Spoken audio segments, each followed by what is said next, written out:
vocês estejam todos bem. Uma boa tarde oficial a todos. Nós estamos dentro de um contexto, né? Eu queria que vocês, quem lembra, que quando eu falei para vocês na aula passada, na sexta-feira, qual que é o problema gerador do conteúdo dessa aula que nós estamos tendo agora, esses dias, que começou na sexta, vai hoje e talvez na sexta que vem também. Revolução Russa? Sim, mas qual que é o problema? Por que que tem? Ou o que é que nós colocamos, né? Então nós colocamos lá, lembra? Foi o motivo da Rússia ter saído da Primeira Guerra Mundial, né? Então, por que que a Rússia saiu da Primeira Guerra Mundial? Foi porque as situações lá na Rússia não estavam das melhores. Estava acontecendo uma grande revolução lá na Rússia, né? E nós temos em dois momentos dentro do mesmo ano. Foi em 1917, então dois impactos que houveram, né? Que houve, um em março, outro em outubro, né? Que deu uma alteração na forma de governo que tínhamos ali na Rússia, né? A forma de governo que tínhamos lá era o absolutismo, né? Então, a monarquia absolutista. E o Nicolau II era o czar. E depois dessa situação, houve um processo, né, liberal, como estava acontecendo basicamente no mundo todo. No nosso caso aqui demorou um pouco mais, né? Lá foi em 1900, ou melhor, não, foi o contrário. Aqui nós tivemos o Manifesto Republicano em 1870, entendeu? E a monarquia deixou de ser aqui no Brasil em 1889. Lá na Rússia, então a monarquia deixou de acontecer em 1917, entendeu? Então, nesse ponto, o Brasil foi um pouco mais adiantado do que a Rússia em estabelecer uma nova forma de governo, no caso aqui, e lá também a questão da república, não é? Então, é um movimento liberal. A gente já tem entendido essa questão aqui. Pois os liberais, eles preferem ficar livres. Ou seja, para limitar bastante o poder do governo sobre as atividades das pessoas. Isso é claro para todos nós, meninos? Então, quando a gente falar de liberalismo, falar de governo liberal ou de ideias liberais, a gente está pensando justamente nesse ponto em que os empresários, os homens de negócio, as pessoas que fazem negócio, elas querem ser liberadas. O governo, ele precisa ser afastado o máximo. Ele não pode intervir nas decisões e nas atitudes desse pessoal.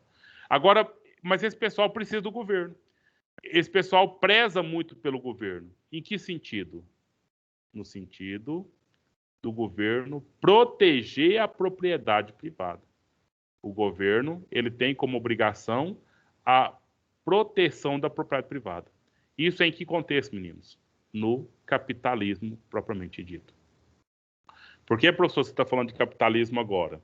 Porque justamente nessa aula nós vamos conversar sobre uma outra forma, um outro sistema econômico chamado socialismo. Inclusive eu vi a Isis Paula agora há pouco, né? Que disse na aula passada que tinha alguma dúvida sobre socialismo. E aí hoje a gente vai tentar falar com base no texto alguns elementos específicos do socialismo. Meninos, só recapitulando aqui, olha. Eu pus esse link aqui no grupo, né? Revolução Russa é o tema. Olha só. Nossa aula ao vivo foi sexta-feira, dia 23, certo? Então, no GR8 ainda não está, eu vou colocar, mas vou colocar em qual data? Qual data que você acha que eu vou colocar no GR8? Nessa 23? Data do dia 23, certo? E é retomada hoje, dia 27, e depois vou colocar aqui, vai ser retomada de novo no dia 30 de abril. E aí, beleza. Então, a tarefa lá no GR8 vai estar aqui nessa data, dia 23. Não está liberada ainda, tá? Olha aqui, clique aqui para registrar sua frequência. Então, na hora que eu disser da frequência, aqui que está, então, o link para a frequência. Aqui está a gravação da aula do dia 23, olha só. 23/4, a aula que nós tivemos lá. E depois daqui a gente vai colocar o do dia 27, certo? Então, vamos olhar aqui com base no conteúdo. Nós estamos fazendo uma pequena recapitulação. Lembra bem? Um ponto aqui. Eu quero perguntar para o Enzo, né? A gente falou na aula passada sobre os fatos, né? Aqueles fatos que ocorreram lá em 1917, na Rússia. e ela teve dois momentos, né? Um que foi em fevereiro, que na verdade para nós é março, e outro que foi em outubro, que na verdade para nós é novembro. Que diferença é essa? Por que que para eles é em outubro, para nós é em novembro, e para que eles é em fevereiro e para nós é em março? Lembra da explicação sobre esse assunto?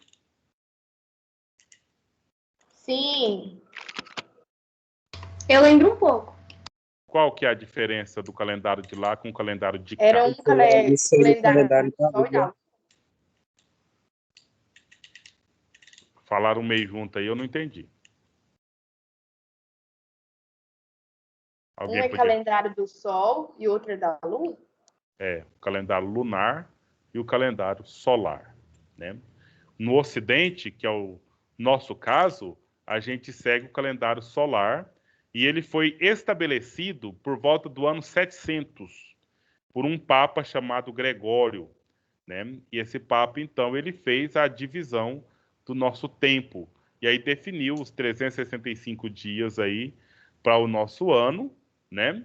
E da forma distribuída aí em 30 dias, os meses nossos têm 30 ou 31 dias, né? E já os meses lá do Oriente, que é o lado lá da Rússia, então segue o calendário lunar. E aí os dias têm de 28 a 30 dias. Isso, no final do ano, dá uma alteração de quase um mês, né? De quase um mês. Então, conforme o nosso calendário, qual que é o ano novo deles? Que dia que é o dia do ano novo deles? Quem lembra, nós falamos essa data na aula passada. Eu sei que isso não é tão relevante, né? Mas é uma coisa interessante para se pensar. Então, o ano novo deles vai acontecer, Enia, em uma data entre o dia 21 de janeiro nosso e o dia 21 de fevereiro nosso, certo? Então, enquanto o nosso ano novo aqui é no dia 1º de janeiro, no deles vai ser, aí conforme cada ano vai dar num dia aí, né? Vai ser a partir do dia 21, certo? E aí, por isso, essa questão desses meses um pouco diferente aí na questão. Quem lembra da figura desse moço aqui? Quem é ele? Nós falamos na aula passada.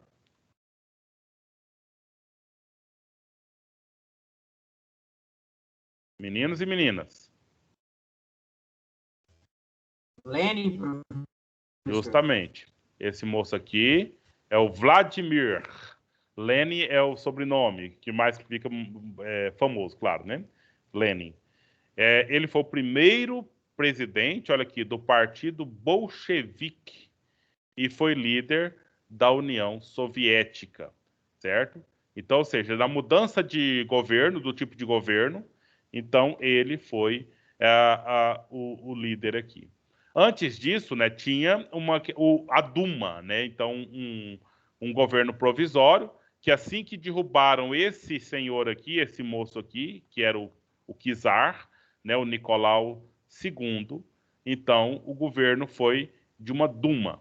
E aí o Lenin assumiu a partir de outubro, quando ele então disse: olha, esse pessoal está governando vocês aí, vocês quem? Os camponeses, os trabalhadores, no modo geral.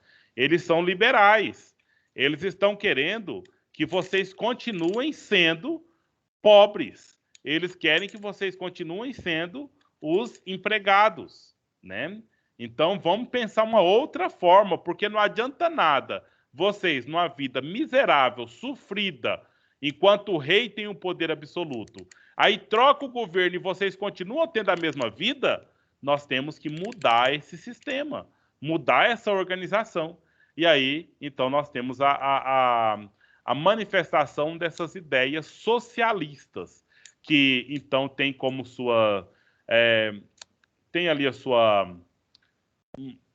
o seu fundamento, né? Uma alteração na sociedade, uma alteração completa no estilo da sociedade, não só do governo, mas que vai atacar especificamente aquela ideia que é o ponto mais importante do capitalismo. Só um pouquinho, viu, Maria Luísa? Qual que é o ponto mais importante do capitalismo, meninos? De todos eles, o mais importante. De onde nasce todas as ideias capitalistas, qual O que é dinheiro? Sim, pode ser o Do dinheiro, sim. capitalismo econômico. Pode ser isso sim, gente, mas tem um elemento que Comercial? faz parte do indivíduo, que está mais ligado ao indivíduo e que leva o indivíduo a ter dinheiro, a desenvolver Indústria. a economia. Industrialização. Pode ser isso também, mas tem uma palavra mais original, que não necessariamente é indústria, não necessariamente é Capital. dinheiro. Não necessariamente isso, mas é um elemento que está mais próximo do indivíduo, que gera capital. Que é o elemento mais importante. Vocês têm que lembrar isso de cor e salteado, pessoal. Tem outra palavra a mais. Lembra da teoria de John Locke? Lembra das teorias de John Locke? Qual que eram os direitos inalienáveis? Propriedade. Então, qual que é o mais importante para o capitalismo? É a vida, a liberdade ou a propriedade privada? Propriedade privada. Então, vocês nunca mais esqueçam disso. O elemento mais importante para o capitalismo é a propriedade privada. A partir dela, eu vou desenvolver as outras questões. A partir da propriedade privada, eu vou ter uma indústria, ter uma empresa, vou, então, desempenhar o trabalho, essas coisas todas aí. Então, esse, viu, o Isis Paula, que você colocou a dúvida na aula passada. Então, esse é o principal elemento em que o socialismo vai tratar de forma diferente. Entendeu? A alteração que o socialismo vai fazer, ou vai propor fazer, é alterar a categoria propriedade privada. Entendeu? Então, aí é essa questão. Nós tivemos a queda do Nicolau II, e aí depois, isso foi em março, né? Foi no nosso março aqui. E depois, em novembro, chega o Lenin com as suas ideias, né? A partir de um partido que é o Partido dos Trabalhadores de lá, né? O Partido Bolchevique, e aí traz um governo que é socialista, que nasceu, criado ali entre os soviéticos, certo? E aí a gente vai, então, olhar esses elementos aqui que fazem parte e a gente vai tentar entrar aqui, ó, eu espero que a gente entre aqui no socialismo e a gente faça a leitura desses pontos aqui específicos que se tem. Beleza, meninos e meninas? Então, olha só a questão da história, né? O governo provisório e o soviete de Petrogrado. O que é Petrogrado, professor? É uma cidade, certo? Uma cidade russa. Certo? Beleza. Para a gente democratizar aqui, os meus caríssimos leitores, se puderem aí já ativar a mãozinha, que aí a gente já vai chamando conforme a gente vai vendo aqui a mãozinha de vocês. Posso ler? Você pode começar e os demais que tiver com vontade de ler, ativa a mãozinha aí, para a gente então ir delegando para vocês, por favor. Então vai lá, o primeiro parágrafo aqui, por favor, Maria Luísa. Eu? Não foi você que pediu? A Isis. Foi a Isis que pediu? Ela levantou a mão, mas eu pedi pelo microfone. Então pode começar a Isis, depois a gente vai seguindo os outros.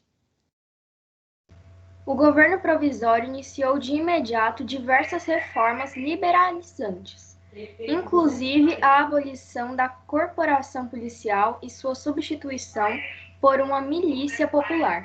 Mas os líderes bolcheviques, entre os quais estava Lenin, formaram os sovietes, conselhos, em Petrogrado e outras cidades, estabelecendo o que a historiografia posteriormente registraria como duplo poder, o governo provisório e os sovietes. Deu para perceber a treta e a trama, né? Então, tinha dois governos na Rússia, né? Dois governos. Um governo que assumiu logo depois do Czar II, mas especificamente na cidade de Petrogrado, um grupo falou assim, não, nós vamos fazer diferente. Nós temos outros ideais, vamos nos estabelecer aqui, e foram ganhando força. E foram ganhando força. Ganhando força até que eles se assumiram e se tornaram o poder oficial depois, entendeu? E essa força, então, é justamente essa busca pelas alterações que ocorreram ali. Qual que seria, meninos, a diferença de uma corporação policial e de uma milícia popular, né? Se alguém sabe, gostaria de dizer a diferença, que consegue perceber isso? Acho que a milícia popular não é, vamos dizer assim, um oficial de corporação. E sim, tipo assim, seria do povo, né, de acordo com os interesses da revolução. Justamente. Seria uma coisa de acordo com as diretrizes que pregam esse socialismo aí. Só que aqui, no caso, o que acontece? Olha, o governo provisório, que governo provisório é esse? Não é o governo socialista, tá? Não é o governo do Lenin especificamente aqui. É o governo da Duma, é o governo liberal, olha aí, reformas liberalizantes. O que eles fizeram? Demitiram os policiais, que a corporação policial são os funcionários do governo, né? Os, vamos dizer, hoje em dia, os concursados. Demitiram essa turma e organizou as milícias, né? As pessoas, como você bem disse, Bruno, as pessoas que estavam de acordo com o governo, com o novo governo, né? Para então fazer a proteção, a defesa ali do governo, entendeu? Gente, fazendo uma comparação com a situação que nós temos no Professor, Brasil. ainda não entendi o que é milícia popular.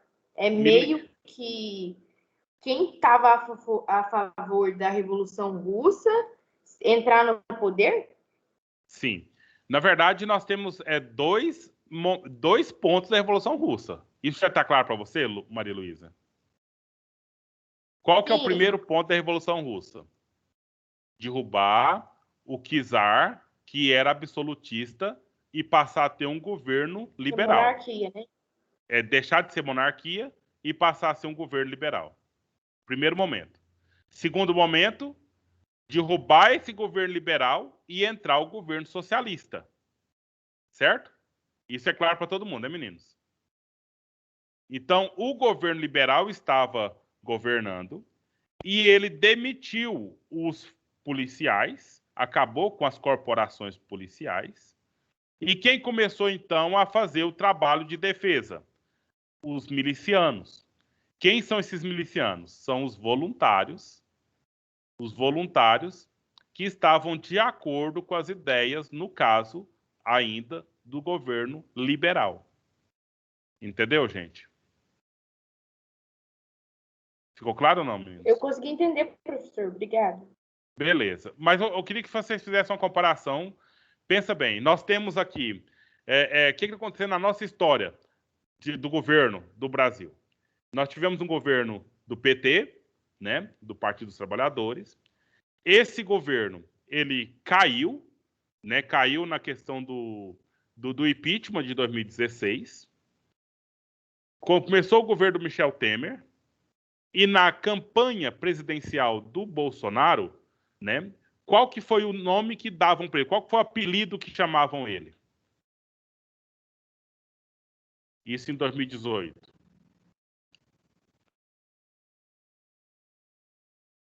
Não sei. Qual que era o apelido do Bolsonaro, gente? Eu acho que é mito. Isso. Quem apoiou o Bolsonaro falava que ele era o mito.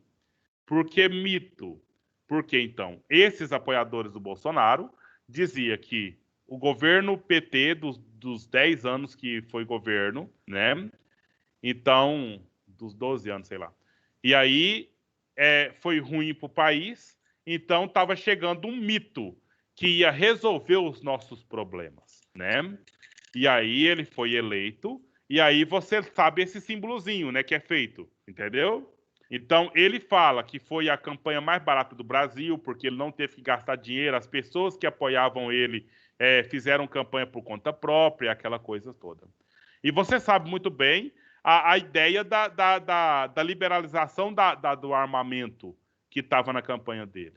Isso pode muito bem se assemelhar a essas ideias de formação miliciana, entendeu? De pessoas que estão na condição de voluntários para atuar. Só um minuto. Para atuar na questão do governo. Mas tem uma diferença gritante. Qual que é a diferença gritante? Aqui no caso, o Bolsonaro, ele se define militar e ele defende os militares. Então, defende a corporação. O que aconteceu lá na Rússia foi o contrário nesse ponto. Então, ou seja, abandonou a corporação, abandonou os funcionários policiais do Estado mesmo e assumiu esses milicianos. Por que assumiu os milicianos?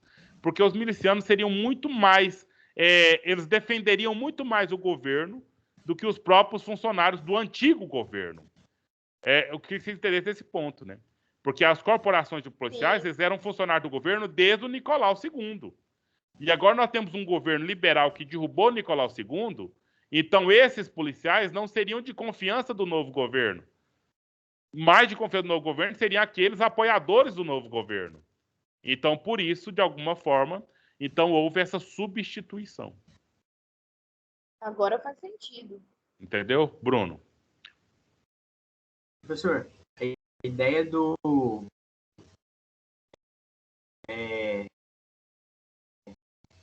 vamos dizer assim, na forma mais grotesca.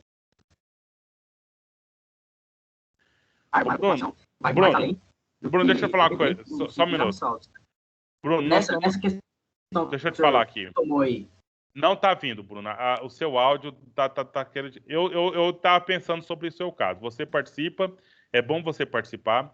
Eu sugiro o seguinte: que você me manda um áudio no WhatsApp, e aí eu ponho para reproduzir aqui no meu microfone. Eu acho que é um caminho mais certo, porque você começa falando, depois picota tudo, vira robotizada a sua voz, e não tá funcionando. Você tá falando aqui devagar.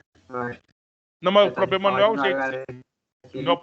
O problema não é o jeito que você fala, é a própria questão da internet mesmo, pelo que eu tô vendo.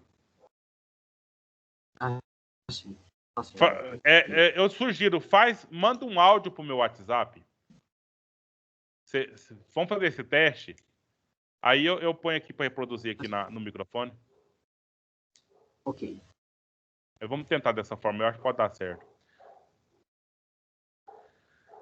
Ok, meninos? Esse ponto aí da substituição dos policiais aí pelos milicianos, né? Pelas milícias.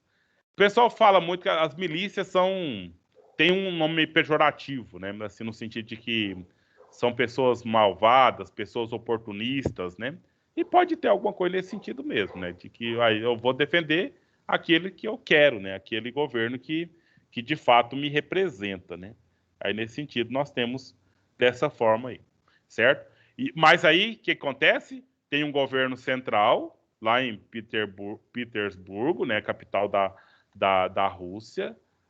Desculpa, Moscou, capital da Rússia.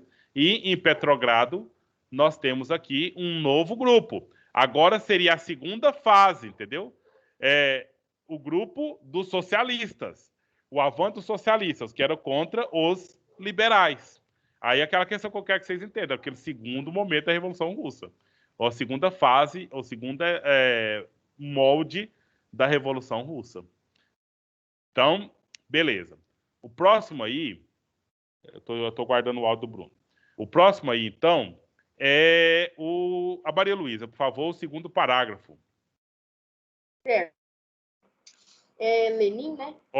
Maria Luísa, vamos ensaiar aqui, ó. URSS. URRS. União das Repúblicas Socialistas Soviéticas.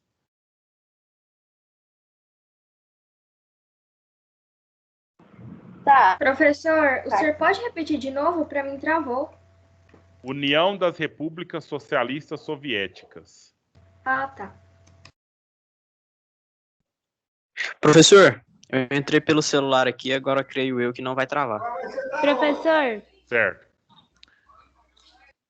Pode falar, Bruno, primeiro aí, depois... Sim, em relação ao texto anterior, nessa questão de armamento, liberar o armamento, na questão mais grotesca que eu posso falar, tipo assim, vamos armar a população, seria armar a população mais além do que ter uma arma em casa para se defender de um assalto, alguma coisa assim. Seria mais a questão, como a gente vê na história, mais a questão de uma hora virar contra o sistema, vamos assim dizer, na vontade da população. Você está fazendo qual análise, Bruno? Do Brasil ou da Rússia? Em geral. Certo. Tem assim, eu não quero entrar só nesse mérito, não, mas se você vai nos Estados Unidos, a ideia de propriedade privada lá é muito mais evidente do que a nossa. Lá nos Estados Unidos, quase qualquer cidadão tem uma arma. Culturalmente foi colocado dessa forma, entendeu? A própria forma de colonizar os Estados Unidos já foi baseado nessa questão da defesa da propriedade privada e da condição de se armar contra essa questão aí. A questão lá era uma federação nos Estados Unidos, então, ou seja, era 13 colônias.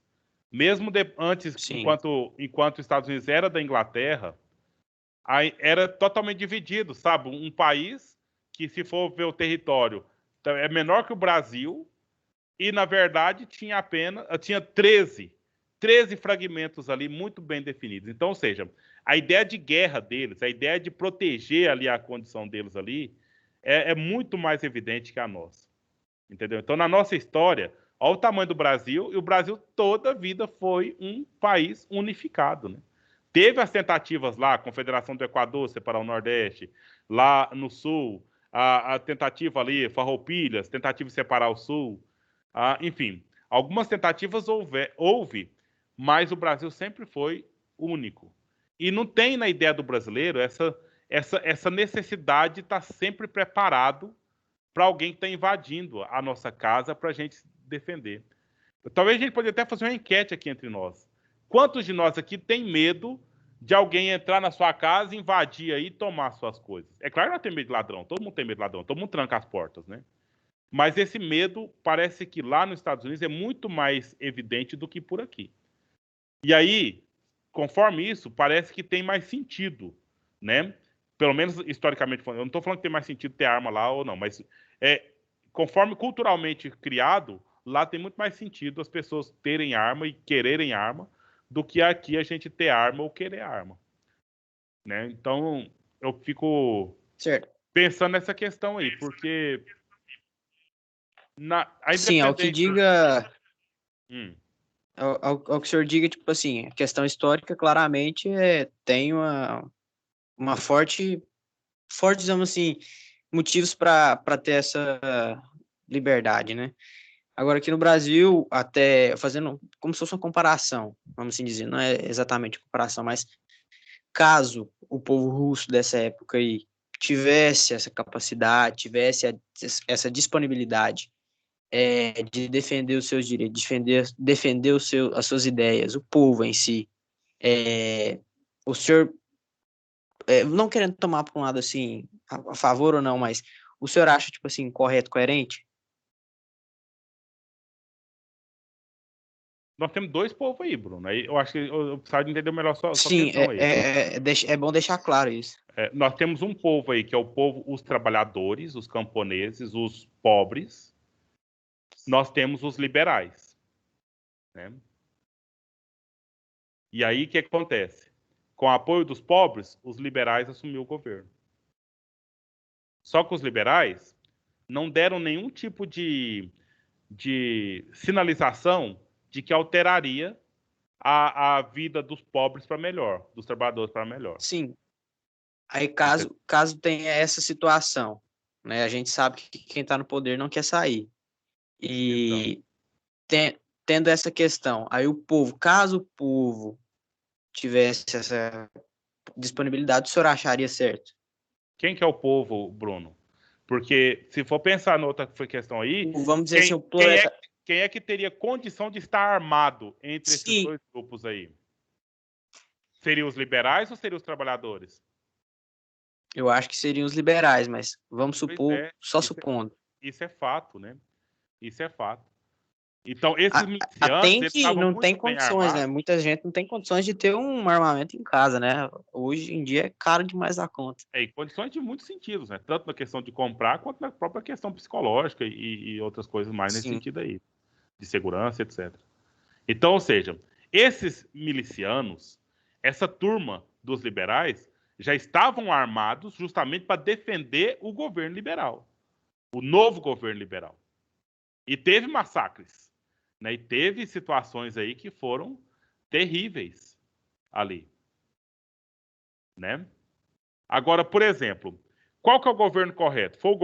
Pensando no Brasil, foi o governo do PT ou é o governo do Michel Temer e governo Bolsonaro? Qual que é o governo correto, né? Eu dividi em 3, certo? Hã? Temer e Você Bolsonaro é um dividiu em só para mim. 3. Não, Temer e Bolsonaro, Ah, sim. na minha análise, é um só, né? E aí, se for pensar no governo correto, Professor, né, o governo no qual está acontecendo, aquele que, então, de alguma forma, liberou o armamento, etc. Então, alguém que vai contra o governo que está, esse alguém corre sérios riscos de morrer. Professor, professor, Sim. já interromper vocês rapidinho nessa discussão, porque a minha pergunta eu acho que é fácil de responder. Senhor, a URSAL e a União Soviética é uma coisa só? O senhor está explicando muitas vezes e eu não entendi direito ainda. A URSAL é uma coisa nossa, né? Uma coisa aqui do Brasil. E seria o quê? Seria trazer as ideias soviéticas, as ideias socialistas, para ocorrer aqui e agora. Deu para entender mais ou menos? Então, a URSAL são as ideias Socialistas. trazidas para o Brasil. Para tentar um grupo, um partido, né, tentando aplicar as ideias socialistas aqui para nós. Ah, tá, agora entendi. É porque eu pensava que era a mesma coisa.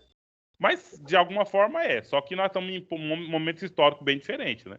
Ah, entendi. Aqui nós estamos falando do surgimento do socialismo em 1917. E a URSAL está sendo falada agora, né?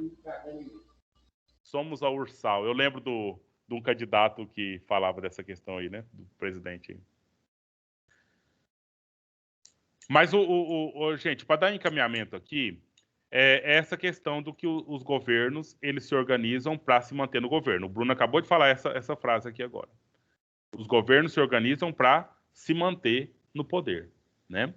E aí nós temos a situação aí dos milicianos lá, que era para defender os governos liberais.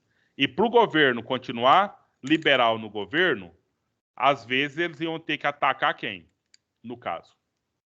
Quem que seria o grupo que seria mais forte, que estaria na condição contrária aos liberais? Seria aqueles que queriam a volta da monarquia? os soviéticos. Pois é. Não seria aqueles que queriam o governo da monarquia de volta. Seria os trabalhadores, os pobres, né? Que estaria do outro lado dessa história aí. Em termos teóricos, isso é em termos práticos, né? Agora, em termos teóricos, nós temos a formulação do Marx e do Engels, que vai, então, perceber a questão da burguesia e o proletariado. Burguesia seriam os donos das fábricas, os empresários, os liberais, e o proletariado seriam, então, os trabalhadores. E aí tem um fight, né? Tem uma guerra entre esses dois grupos, visto por esses autores. Sim.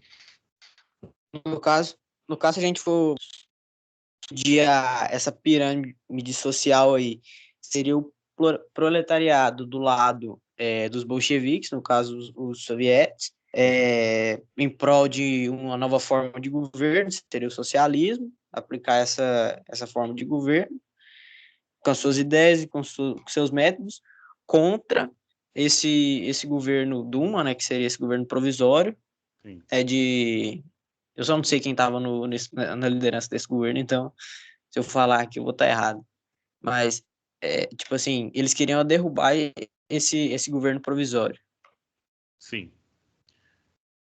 E fazendo, na verdade, um governo paralelo, né? Então, primeiro, a curiosidade desse ponto que nós estamos vendo aqui é que tinha o governo de Moscou e tinha o governo na cidade de Petrogrado. E esse governo na cidade de Petrogrado, liderado por Lenin, então foi ganhando força. Foi por exemplo, foi como se fosse duas forças ali naquele mesmo tempo, dois governos distintos, divididos, vamos assim dizer, que como é que era? Ele era esse território da Rússia, no caso, ele era governado por esses dois territórios, misto, ou como é que era? Ou era cada representação territorial lá que decidia qual lado ficava? Primeiro de tudo, eu quero que você lembre o que a gente conversou sobre a Primeira Guerra Mundial. A história não é organizadinha, bonitinha. Não é assim dado uma data e uma agenda sendo feita, né? Temos um governo oficial, é a Duma, né? Mas nós temos aí o grupo, conforme aí, o Mayra, o grupo somos a Ursal, né? E esse grupo separado, mesmo sem ter nada oficial no sentido do governo, Bruno, eles estão com gente juntando neles ali. E de alguma forma vai fortalecendo, até que eles dão o golpe. Até que eles então se assumem, né? Então, ou seja, não sei se eu respondi direitinho qual você perguntou. Mas no caso, temos o governo provisório, que é a Duma, Não, tá certo. oficialmente. Então, no caso, E temos o grupo revolucionário que foi sendo formado, né? E aí tem como marco a sim, cidade de Petrogrado. seria só um tipo, como se fosse na Revolução aqui para República aqui no Brasil, né? Sim, Só que que foi é crescendo, totalmente né? diferente. Isso. E vai Que é crescendo. totalmente diferente, eu falo assim, por causa que tinha o apoio dos militares, né? Então, também teve, né? A Força Policial Cesarista também apoiou nessa causa. Sim. Então aí que está a questão, olha só, gente. Vai, por favor, Amanda Faria, é para ler ou para falar alguma coisa, Amanda? É para ler. Então faz esse parágrafo para a gente aqui, para a gente então dar sequência a esses pontos que nós estamos falando aqui. Lenin foi o primeiro dirigente da RRS, liderou as bolcheviques, não sei ler essa palavra, Bolcheviques. quando estes tomaram o poder do governo provisório russo após a Revolução de Outubro de 1917. Esta sublevação ocorreu em 6 e 7 de novembro. Segundo o calendário... Ai, tá muito pequeno, calma. Se você virar o celular, ele pode crescer, tá? Ah, tá. Segundo o calendário adotado em 1918, em conformidade com o calendário juliano adotado na Rússia naquela época, a revolução eclodiu em outubro. Lenin acreditava que a revolução provocaria rebeliões socialistas em outros países do Ocidente. Bruno e seus colegas todos aqui. Sublevação é esse ponto. Então, veja, nós estamos aqui em Porá e nós temos o presidente da República lá em Brasília, né? Suponha que a gente organiza aqui e nós vamos colocar o João Pedro, que vai ser o nosso presidente agora para frente. E nós organizamos aqui, queremos o João Pedro presidente, e vamos lá na Diorama, com a força do Diorama a gente ganha o João Pedro presidente, vamos lá na Israelândia, traz o povo para cá também. E a gente vai, lota aí uns ônibus e vamos para Brasília e fala, Bolsonaro cai fora, agora é o João Pedro que vai ser o presidente. Né? Então, ou seja, eu estou fazendo uma comparação ridícula, né? No sentido de como seria simples assim, mas é o fato, né? Ou seja, o povo está aclamando agora o presidente vai ser o Lenin, né? E aí é esse processo aí da sublevação, entendeu? Enfim, aqui tem essa questão de calendário, né, sendo colocado aí, que se tornou oficial lá, alterando essas questões do nosso calendário atual com o calendário deles, né? Por favor, e Maria Luísa, você não leu aquela hora não, né, Maria Luísa? Não. Então lê esse próximo parágrafo, por favor. Certo. Ao expor as chamadas teses de abril, Lenin declarou que os bolcheviques não apoiaram o governo provisório e pediu para a união dos soldados numa frente que viesse por fim a guerra imperialista, Primeira Guerra Mundial, e iniciasse a Revolução Proletária em escala internacional. A ideia que seria fortalecida com propaganda de Leon Trotsky. Trotsky. Enquanto isso, Alexandre Kenelski buscava fortalecer a moral das tropas. Então, aí vai vendo os apoios que foram sendo feitos, né? Os soldados, ou as corporações policiais tinham sido afastadas pelo governo liberal. Então, o que os socialistas fizeram? Opa, vem ajudar nós aqui, né? Vem ajudar nós aqui e vamos, então, derrubar esse governo liberal. Então, contra o liberal... força, né? Unir força a qualquer custo. Sim, é os acordos que se tem, né? Que se fazem. É claro, você acabou de, assim, a pergunta sua, eu senti um tom de sagacidade aí, né? Então, essa que é a questão do problema dos partidos políticos, de alguma forma. Porque para criar um partido, tem um ideal, né? E aí a defesa desse ideal. Mas para tomar o poder, às vezes tem que se unir com pessoas que não têm nada a ver com esse ideal, né? Aí os acordos que a gente vê aí nas eleições e em várias situações. Nesse caso, é uma questão bem técnica, né? De unir grupos para poder tomar força e aí ter aqui, olha só, uma revolução proletária internacional. Porque internacionalmente, gente, já estava acontecendo o quê? A dissipação, como é que a evolução mesmo do capitalismo a partir do processo da industrialização, não é? Então, ou seja, o capitalismo estava na moda no mundo inteiro. E aí vem o avante socialista. Então, quem vai para o governo agora? Quem vai tomar o poder? Os trabalhadores. Em todos os governos, quem governa? Os burgueses. E agora, na Revolução Russa, socialista, então quem vai governar agora precisa ser os proletários. Seriam os trabalhadores.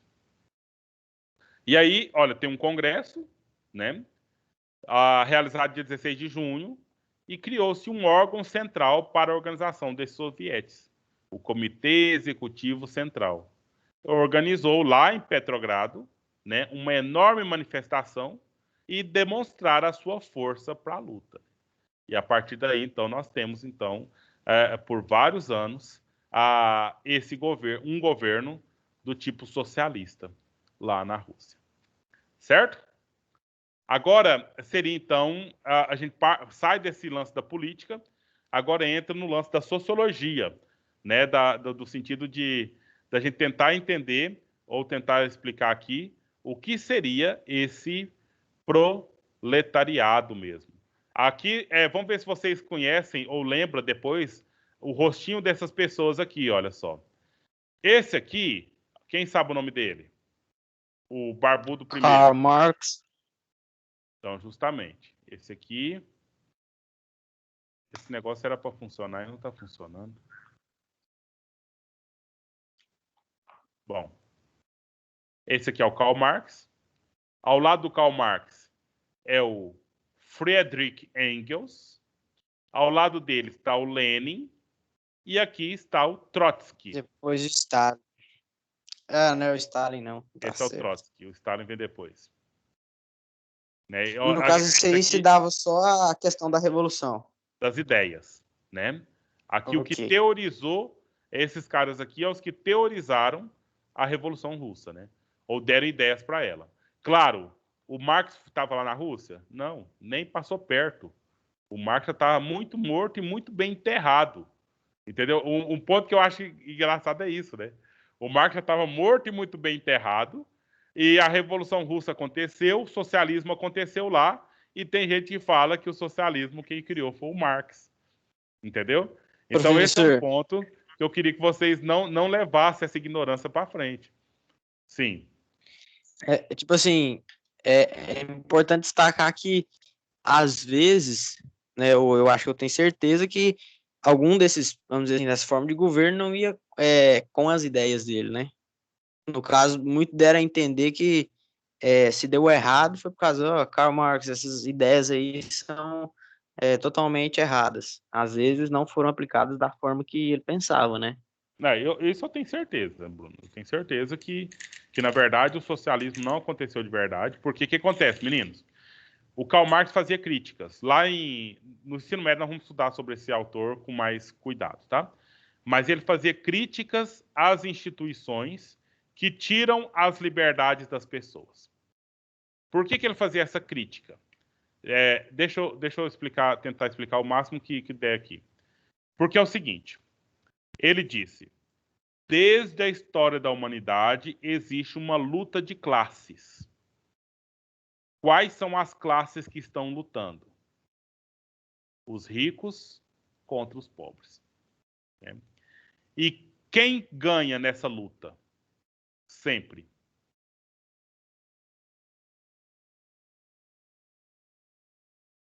Eu acho que os ricos, né? Claro. E os governos, normalmente, são instituídos, isso já é a crítica dele, são instituídos e sempre se mantém os ricos no poder, sempre se mantém apoio aos ricos, sempre se mantém defesa aos ricos, entendeu? Então, é uma luta totalmente injusta e sempre ocorreu essa luta. Para resolver esse problema, o que tem que fazer? Acabar, destruir todas as instituições que mantêm o rico sendo rico e o pobre sendo pobre. E uma das principais instituições para derrubar, segundo Marx, seria o Estado. Porque o Estado é governado por ricos e o Estado está aí para quê? Para proteger a propriedade privada dos ricos. Isso é Marx. Isso é o Marx fazendo as suas teorias. Professor, nessa Agora, questão aí, proteger a propriedade privada dos ricos, seriam o quê? As empresas, Não, o capital? eu falei propriedade privada dos ricos, mas é propriedade privada, né? De qualquer um.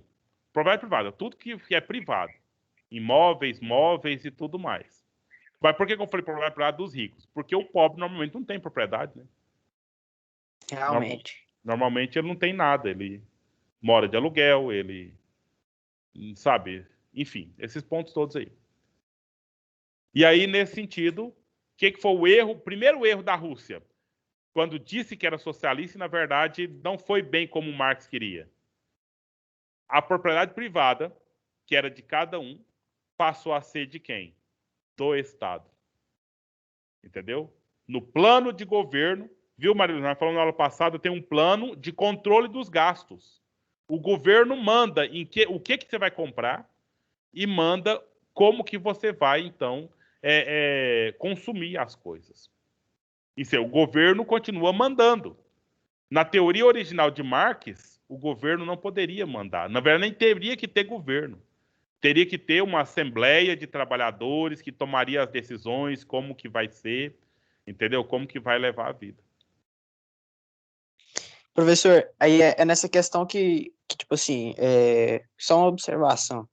Nessa questão que entra, tipo assim, a força da população, porque a gente sabe, como eu já falei no começo da aula, que nessa questão aí, ó, como o Karl Marx colocou, uma assembleia, a gente não pode destruir o governo sem ter que, né, tomar uma atitude. E seria, então, necessário ter armamento, ter força, vamos assim dizer, que a gente sabe que a única força que a gente tem para optar seria o exército. Mas o exército, eu acho que, tipo assim, né, iria se opor a isso. Ele está do Vamos lado assim do dizer. governo. Ele está do lado do governo. Sim. Obrigatoriamente ele está do lado do governo. Né? Mas aí agora, isso nós estamos falando do Marx, chamado de socialismo utópico, tá? Ou seja, um sonho, é uma ideia. Mas tem outros autores que atualizaram essa questão. Mas não é nem assunto para nós aqui especificamente. Mas, por exemplo, o Gramsci, um italiano, disse o seguinte: somos aqui blocos históricos. Nós estamos num bloco histórico. Então, tem entre nós aqui pessoas formadas para defender uma classe. O tempo todo nós estamos aqui com pessoas para defender uma classe. Talvez o Enzo é da classe dos pobres, dos trabalhadores. E ele está sendo formado. Talvez o Guilherme é dos ricos e está sendo formado. Aí, para a gente ter uma revolução que não é armada, não é desse que você está falando aí, Bruno, mas é uma revolução intelectual. Pensa o Enzo, que é dos pobres, dos trabalhadores, estando bem formado, e pensa o Enzo se tornar o presidente da República. Vai ser um grande passo em defesa dos trabalhadores, né? Agora, o Guilherme, que é do lado dos ricos, se ele se tornar o presidente da República, vai ser um grande passo em favor dos ricos, né? No caso, Então, esse seria o problema, né, professor? É um lado pesar mais do que o outro. Eu acho que devia ser equilibrado. A gente não pode, pois é. tipo assim, Então, o rico é isso e o pobre é isso. A gente tem que achar o meio, vamos assim dizer, então que dá poder de aquisição ao pobre, vai vamos assim dizer. acontecer isso. Vai acontecer isso quando? Ou melhor, enquanto for deixando do jeito que está, vai estar sempre desequilibrado. O rico mais rico e o pobre mais pobre. Entendeu? Então, para acabar... Só fechando aqui. Então, para acabar com essa situação, conforme Marx, quem tem que acabar? Com a propriedade privada. Então, você só pode ser dono daquilo que qualquer um de nós pode ser dono. Nem nada a mais. E nem a menos também. Entendeu? Se não tiver propriedade privada, aí a gente tem uma sociedade igualitária, uma sociedade equilibrada. Agora, enquanto você tem iPhone e ao passo que o outro aí tem um tijorola, então nós estamos numa sociedade desigual. Isso, Marx, né? Que fique claro a teoria dele, caminhando para uma questão que não aconteceu lá na Rússia, né? Não foi o socialismo marxista, mas foi uma tentativa que não deu certo, né? Ok, Bruno, pode... Sim, professor. Tem alguma, vamos dizer assim, algum país, algum lugar, alguma cidade, vamos assim dizer, que chegou ao menos perto dessa ideologia, ao menos perto dessa existência de comunidade? Não, a Rússia aí. A Rússia tentou implantar isso aí. É evidente que não Mas não deu certo. Sim, não deu certo. Deu certo. Então não existe algum lugar que tenha feito a experiência, pelo menos ainda. Então não dá nem para falar que se dá certo ou se dá errado. Mas nós não vamos ficar especulando, não, Bruno. Vamos tentar entender agora que só o quê? Quais são as categorias do socialismo? O que é o socialismo de Marx? Para você poder falar para qualquer um que for preciso. Não vamos dizer, agora eu vou defender o socialismo. Não, é saber o que é. Como que é a categoria dele. E eu já tentei falar algumas coisas aqui, eu queria saber se vocês já tá claro. Então, ou seja, na teoria de Marx, tem que ser destruída toda e qualquer instituição que faz com que ricos sejam ricos e pobres sejam pobres. Entendeu? Tem que ter a partilha das riquezas, vamos assim dizer. Pois é, o que é que se entende dessa palavra que você falou aí? Tem que ter a partilha das riquezas. Então, ou seja, quem é que vai administrar isso? Aí o Marx desconfia até da instituição que vai administrar essa partilha. Entendeu? Tem que ser uma revolução bem mais drástica, uma revolução bem mais pontual. Né? Ultimamente tem passado uma coisa na televisão falando assim, mais ricos e menos pobres. Eu até hoje não entendi isso. Não, eu acho que tem um pouco da questão da ascensão aí dos acessos, né? Então nós estamos tendo... Eu estava percebendo hoje, eu fui levar meu filho ali na babá e estava voltando vendo um ex-aluno meu, né? Dirigindo um carro novo, né? Eu pensei, será que é dele esse carro? Tá. Se for dele. Então ele é um jovem, né? E já está dirigindo um carro. Pode ser que seja dele. Então, especulando, né? Especulando. E olhando, hoje tem muito mais facilidade de uma pessoa ter condição de comprar um carro do que no tempo que eu era da idade dele, né? Pois a pessoa pode pagar um consórcio que não tem nem que comprovar renda, apenas se ele tem lá um dinheiro que ele guarda todo mês, ele pode ir pagando esse consórcio e logo ele vai ter o carro dele, né? Por exemplo. Você está entendendo a coisa? Então, ou seja, hoje, Lanaí, é diferente um pouco o cenário aí. Mas não quer dizer que os pobres estão acabando e nem que deixou de ter pobreza, né? Porque, outra coisa mais, o pessoal está discutindo aí que não é para ter mais censo, esse pessoal do IBGE que fica visitando de casa em casa, para observar as coisas, né? Aí uns deputados falaram assim, pode fazer tudo pela internet, né? Agora pensa aquelas casinhas de pau a E pique quem lá não tem? Pois é. É a pergunta simples que qualquer inteligente faria, né? Mas tem gente que tá olhando aqui, ó, nós estamos tendo aula online aqui ao vivo, né? Eu tô vendo aqui que tem frequente 64 pessoas, né? E os outros, vocês são 120. Cadê os outros 50 e tantas pessoas? Será que todos vocês têm a internet que precisa para acessar a aula? Será que todos vocês, os 120, têm o aparelho disponível para usar? Você sabe que não tem. Professor, Você sabe que tem pessoas que estão perdendo aula porque na casa tem um celular só, aí um dia um filho usa, outro dia o outro filho usa, outro dia o outro filho usa. Por questão financeira. Tem caso de venceu a internet, o pai ou a mãe não teve dinheiro para ir lá pagar a mensalidade da internet. Tem tantos casos aí. Isso nós estamos na escola de centro, nós estamos numa escola elitizada aqui em Iporá. Agora pensa as pessoas daquelas escolas mais periféricas, daquelas pessoas bem mais pobres do que todos vocês aqui. Entendeu? Então tem essas diferenças. E quando tem os devidos acessos, e as pessoas começam a ignorar os outros. Como se, não, está resolvido o problema, eu estou aqui conectado, eu estou aqui com a minha câmera, eu estou aqui com o meu headset, e aí os demais aqui tem que se virar. Não é? Sim. Nessa questão, eu acho que teve um projeto, tá? Eu não olhei bem superficialmente.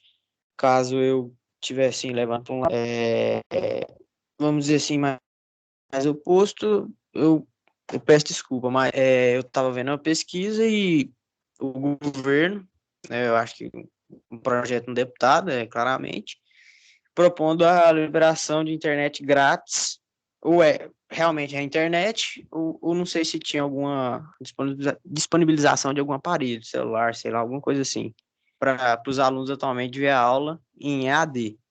Uhum. Mas parece que foi barrado, Foi eu não vetado sei pelo se presidente. foi pelo... Sim, vetado pelo presidente. Eu acho errado, certo? Devia ter, só que era bom saber o porquê, falar o porquê para a população, por que não isso? Sim. Eu acho que deve ser a falta de dinheiro, né? Mas, tipo assim, para educação. O Isso tá na povo gestão. rouba tanto que quando precisa não tem dinheiro que dá. Lanaí, aproveita aí seu áudio. Olha aqui, o que foi o socialismo? Em cima dessa foto aqui.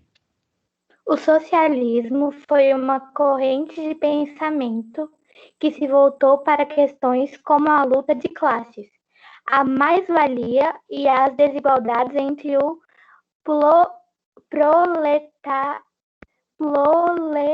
não sei se essa palavra, e a Proletariado. burguesia.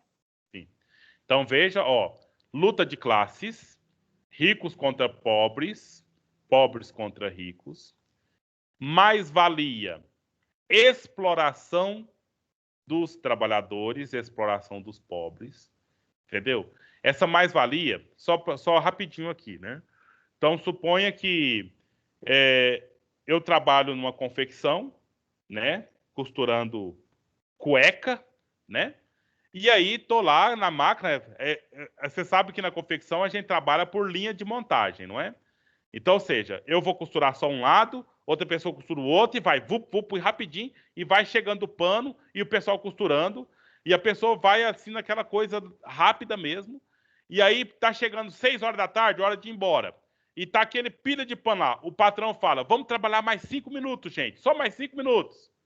Só que esses 5 minutos o patrão não vai pagar para a pessoa.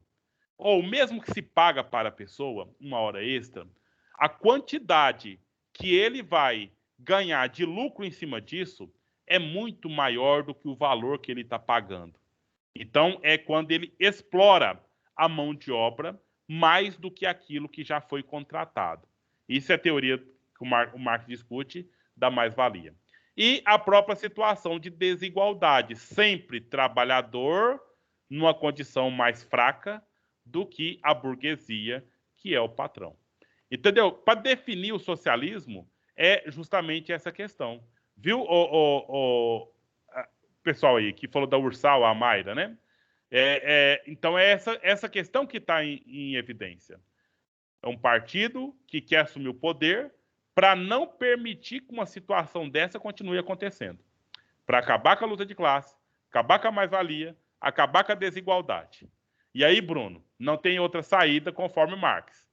Para acabar com isso aqui, tem que acabar com a propriedade privada. Não tem jeito de a gente ter equilíbrio, não tem como haver harmonia enquanto tem gente jogando comida fora e tendo gente que está passando fome.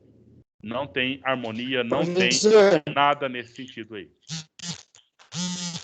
Mas eu acho que, tipo assim, vai sempre ter isso aí. Não importa o modo de governo, não importa se um é rico, se todos são ricos, sempre vai ter isso, sempre vai ter um querendo se sobressair do outro. Sempre Sim. vai ter. Isso aí, você acabou, Bruno, você está falando o quê? Você está só falando o que o Locke já disse, entendeu? O Locke disse que é próprio da questão da ambição do ser humano, da progressão, do princípio da liberdade, entendeu? E você só está dizendo, você está reafirmando o princípio liberal. E aí, o que acontece? O socialismo, ele quer rebater esse princípio. O socialismo, ele quer dizer que esse princípio ele não tem sentido. Você só está dizendo isso por quê? Porque ainda você está sentado numa cadeira que é sua. Você está dentro de uma casa que é sua. Ao passo que vai lá na rodoviária e veja o pessoal dormindo lá sem teto. Você está entendendo? Então, ou seja, esses pontos que a gente tem que ter claro, a diferença do conceito. O liberal vai dizer, o capitalista vai dizer, não tem outra alternativa no mundo que seja melhor que o liberalismo, que seja melhor que o capitalismo. Isso vai escutar sempre. E vai ser formulada a ideia sempre nesse contexto, né? Acho que a gente só não pode perder a vontade de mudar. Não, mas aí cai na utopia, né? Porque o que acontece? Eu estou aqui muito bem resguardado, eu estou aqui muito bem rico, mas eu quero que o mundo mude. Mas não mexa no meu queijo. Não pode deixar isso tomar conta. Que é aquela questão, não mexendo comigo, que a coisa toda se resolva, né? Então, ou seja, aí é uma questão meio que muito só no sentido da teoria demais, né? Sim. Mas, enfim, mais uma vez, pessoal, e Bruno e seus colegas todos, nós temos que tratar aqui muito mais o conceito do que a intervenção social agora, tá? Na redação do Enem, vocês podem tentar essa intervenção social, né? No seu engajamento enquanto jovem, quem sabe uma participação política, né? Vocês podem estar organizando situações aí para alterar as coisas que você acha que é incoerente. Mas eu precisava que aqui a gente saísse dessa aula sabendo o que é socialismo e qual que é a diferença dele do capitalismo. E então, não sei se para todos isso está bem caminhando. Eu queria perguntar assim, mais na questão econômica. O capitalismo, eu sei, como você já explicou na aula passada, deu o exemplo da Primeira Guerra Mundial, né, o imperialismo, a industrialização, o capital, todos esses conceitos, tudo englobado. Na questão do socialismo, como o senhor falou, seria o Estado controlando tudo, né? O Estado seria o dono de tudo, né? Ou se opõe à ideia de Karl Marx, mas foi o que foi feito na prática. Na tentativa da Rússia. Uhum. Sim, e nessa questão aí, a questão econômica seria como o Estado seria dono das indústrias, porque é o que deu a entender. Mas é isso mesmo. Uhum. Nós temos, por exemplo, indústria estatal aqui. Nós temos empresa estatal aqui no Brasil. Sim, a Petrobras. A gente mas aí só pode. Mas existe leis que determinam a atuação delas e o limite delas também. Porque aqui o nosso país é liberal. Então, ou seja, tem estatais, mas elas são limitadas a um ramo de atividade muito específico. Entendeu? Não pode ser tudo. Agora, lá na ideia socialista soviética, é o contrário, né? É limitado o poder dos liberais, no caso. É limitado essa parte.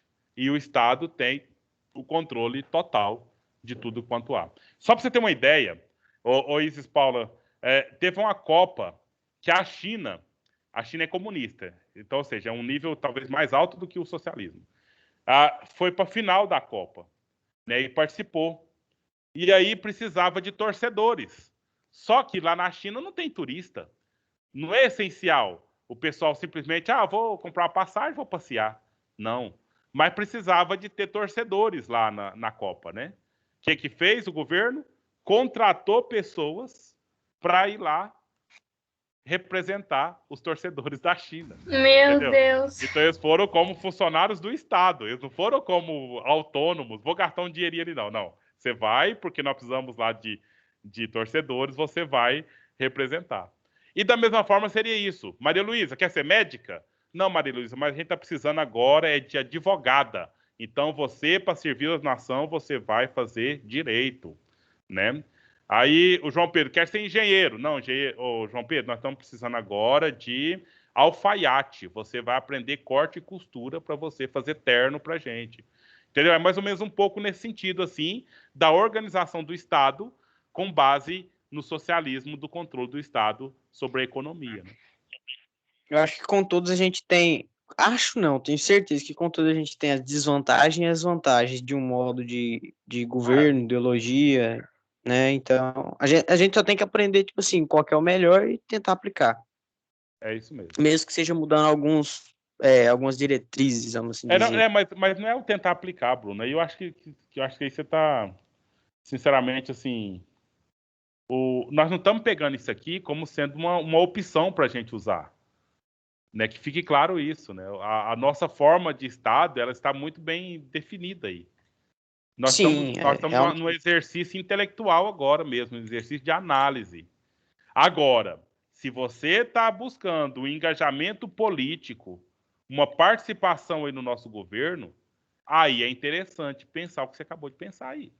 Né? Então, seja, eu vou me candidatar a vereador, mas aí na condição de vereador eu quero defender isso, aquilo, aquilo outro.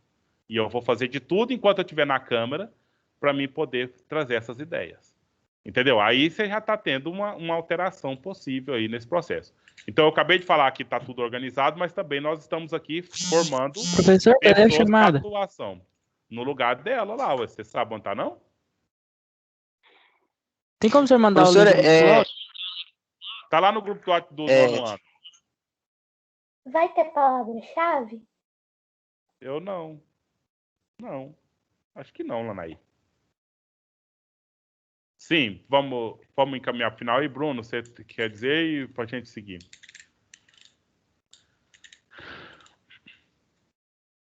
Ok, pessoal? Era só isso mesmo, professor. Uhum.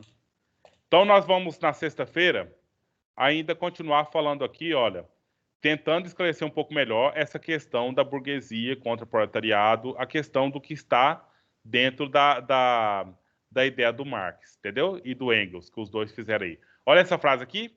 Trabalhadores do mundo, univos, né? Criem sindicatos, vão contra esses patrões, entendeu? É uma coisa meio que... É um grito de guerra, sabe? Uma formação aí de um grupo de resistência mesmo às ideias que eles trazem. Por aí. Pessoal, vamos encerrar por agora. Tá no nosso prazo aí. Né? Ok? Alguém tem dúvida quanto à chamada aí, pessoal? Conseguiram achar todo mundo?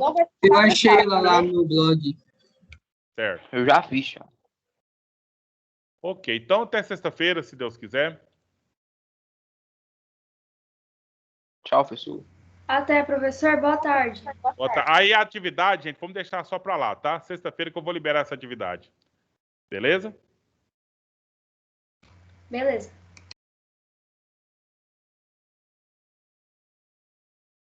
Tchau, professor. Fica com Deus.